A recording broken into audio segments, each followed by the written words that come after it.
Ensuite, on a une formule fondamentale que l'on doit connaître par cœur, c'est que le cosinus de A plus B, c'est le cosinus de A cosinus de B, moins sinus A sinus B.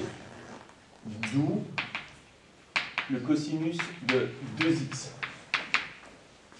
X plus x, ça nous fait cos x, cos carré x, moins sinus x, sinus carré x. Or, je vous rappelle que le cosinus carré x plus le sinus carré x est égal à 1.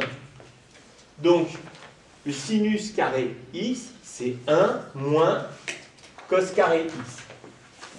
Donc, le cos 2x, c'est égal à cos carré x moins 1 moins cos carré x. Alors, moins cos carré x, ça fait cos carré x, ça en fait 2.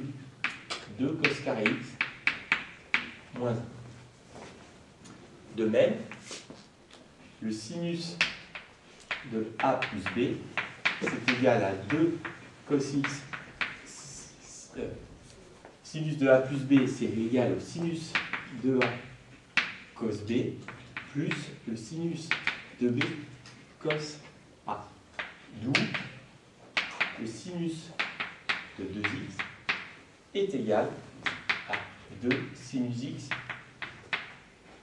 cos x. Alors, un exemple d'utilisation, le cosinus de 3x. C'est le cosinus de 2x plus x. C'est donc le cosinus de 2x fois le cosinus de x moins le sinus de 2x fois le sinus x. J'ai utilisé cette formule qui est égale à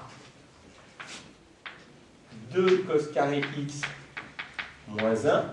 J'ai utilisé cette formule fois le cos x moins 2 sinus x cos x. J'ai utilisé cette formule fois sinus x. Ce qui nous fait, en développant, 2 cosinus cube x moins cos x moins 2 sinus carré x fois le cos x. Mais le sinus carré x, encore une fois, c'est 1 moins cos carré. Donc, c'est la même chose, sauf que ici, je peux faire 2, 1 moins cos carré x fois le cos x. Je développe, ça me fait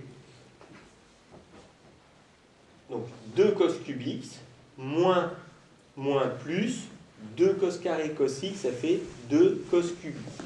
Donc j'ai 2 cos cube x là, moins plus 2 cos cube x. Donc ça m'en fait 4.